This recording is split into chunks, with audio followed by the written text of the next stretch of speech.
The following is RealAgriculture.com's coverage of the Advancing Women Conference.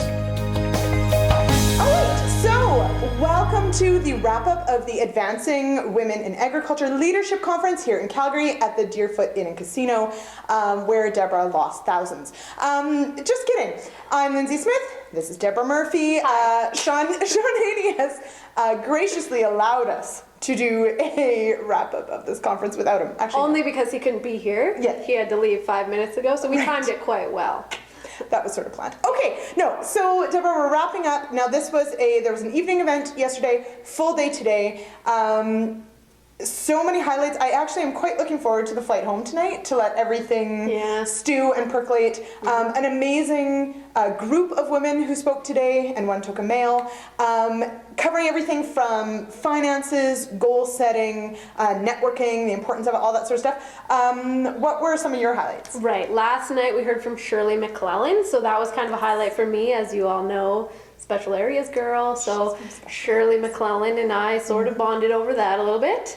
But no, it was really inspiring to hear her perspective to say, like, you can come from a rural area and still be big in politics or big in agriculture. Absolutely. Or you can do whatever, you know? So that was really cool. What I found really neat with her also is that and actually we've heard it a couple times, that wasn't ever really her plan. No. To be in politics, and she actually only really got involved because there was a by-election and someone said, hey, maybe you'd be good at this, and she got kind of thrown into it. And certainly we've heard that Senator Joanne Booth spoke today on probably one of the best panels, sorry other conferences, but probably one of the best panels I've ever seen for amazing women. And Joanne Booth says she's never really had plans, she's always had goals, but never really plans. And that's allowed really great things to happen, in that you're always working towards something, but as things come up, you just take the opportunities, which was really neat. And she also said, like someone asked in the session afterwards, what if we're not really interested in politics, can we still be involved? And she said, a reporter from the Winnipeg Free Press, and somebody from there asked her, like, you have no political background, what are you going to do? And she said, there's a lot of politics in wheat production, for example. Yeah. So yeah, that was a good reminder. Yeah, exactly. Agriculture has a lot of politics. It does, absolutely. Yeah. And I think also she, acting as senator, and she sort of related what everybody's backgrounds are and how diverse they are, and that realistically to bring about change or to make decisions or whatever takes all kinds and all backgrounds and all perspectives to work together. So I don't know, I think maybe not necessarily having the quote unquote political background isn't necessarily a bad thing. So kind of neat. I think one of for me, although some of it was a good affirmation of things we do, was Courtney Wolf's discussion on networking and the seven rules of sort of networking, and great reminder. And this was actually quite hilarious for me, being as social and as out and about as we are. She, her opening point was like half the people in the room probably didn't bring business cards. And did you? Oh. Totally forgot. Oh, sorry. Right. You're not supposed to hit the table. Anyway, so totally didn't. And so I actually felt, I was like, I should really go introduce myself, but then I would have had to not be able to give her a card and tell her that I was of that 50%. But she had, and actually Debra wrote them down. I did. In the first two, I wanted to talk about, really, she sort of talked about not saying no, helping each other, building a network of people by just not saying no, of helping other people, recognizing that it's not about keeping score on who does what for whom, but actually, realistically, if everybody has this attitude of saying yes, then we all start to get ahead much further, which was really neat. And that actually came around to bite a few people in this, make sure you say yes to opportunities. Sure that in another segment that we have coming up, we asked people a whole bunch of ridiculous questions on camera, and Debra got to use the remember to say yes. Yeah, I sure did. I did, and a lot of people still said no, and so I was quite disappointed. but the people that said yes were yes people, right? So it's a quality interview coming up later. There you go. Yes, we'll watch for that. One of the things we talked about, for example, water. Yes. How do you like your water? So this is hard-hitting news, as per usual with Real Agriculture. There were 3 options for water at this conference, which is a new record. Yeah, I think so. There was lemon water. Pretty Okay. Normal, yeah. Strawberry water, A little different. cucumber water. Okay, so just full disclosure, I tried to remain open-minded. You all know that I've eaten horse meat. Yes. So, I should probably try cucumber water. Yes. It wasn't worth trying, Lyndsey. No, and I just refused to try it because I already knew that. So, age and experience, really, that's what I bring. I wanted to share, and it is coming up. I did speak with Angela Santiago. She's the CEO of the Little Potato Company based at Edmonton. She, I think, had a wonderful perspective on, first of all, again, she's one of these people that sort of fell into what she ended up doing 17 years ago. She offered, or her dad asked for her help in getting this little potato thing going, and 17 years later, it's big. She's got, she's grown the business, she's grown her family, all these sorts of great things. And I did a great interview with her. Well, okay, she's great. Maybe the interview's okay. But where we talked a lot about bringing like an advisory board and bringing other people together. So not bringing other people into your farm or into your business, but bringing in their perspective so that you can step back and make better decisions for your farm and for your family and those sorts of things, which I thought was really neat. And she also talked a lot about sort of work-life balance and making sure that you're tending to all the different things that are important to you, which I found was really.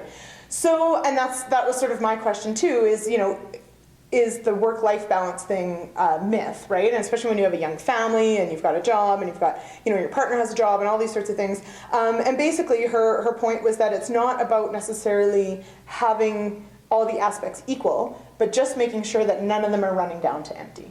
So recognizing that certain parts of your life are going to take priority at different times, and just that's okay, but to make sure that the other parts, yes, might be somewhat neglected, but not to run them completely down. That sometimes you do have to shift your focus to make sure that you keep kind of everything tended to, or your bucket's full, as she has a visual stimulator. She has like a vision board, and she uses actual buckets to sort of visualize the volume. I was thinking it might make terrariums. But the same idea. Yes. But at least then it's kind of nice. And what would you put in the terrarium? Well, plants and things. Things that go in a terrarium. Well, that's what Scorpion. I'm trying to. Maybe. Yeah. Cucumber water. No, that's bad. Yeah, anyway. So overall, what would you say? No to cucumber water. Right. Yes to goal setting, and to certainly today was about definitely being comfortable with being uncomfortable. I think there was certainly a lot of discussion about asking for what you want and having the confidence to do that, and ignore self-doubt. Obviously acknowledge, within reason. Acknowledge, but move beyond it. And it was really great. So fantastic conference, and it was nice to have Sean as the token male, but hey, it was 350. It was a sellout, so 350 women and an amazing group of speakers. So we'll have all sorts of coverage coming up, but it was great. What was your favorite part? Oh gosh, my favorite part? It would probably be recruiting people. Because in recruiting people, I got to practice some of these networking things.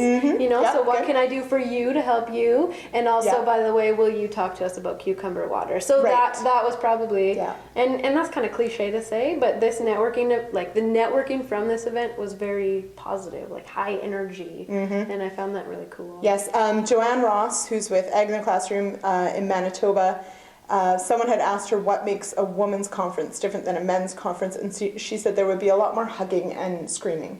And she's I missed the bacon. Yeah, that's true. We didn't have bacon. There should have been more. But other than that, totally true. Anyway.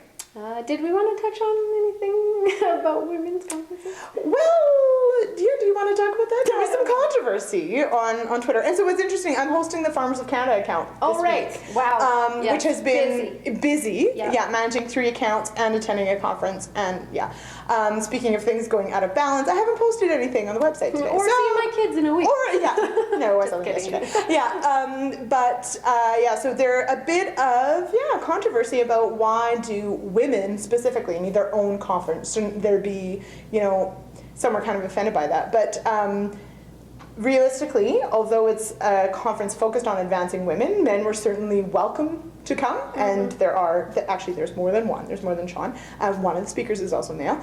And also, and Sean actually brought up that there are plenty of other leadership conferences for men they're just not named that, especially in agriculture. So yeah, so it was interesting. Yeah, I had a hard time with that because, as you know, there are small groups in my home that don't accept females into them. Even though I was a farmer, for example, I couldn't join certain groups.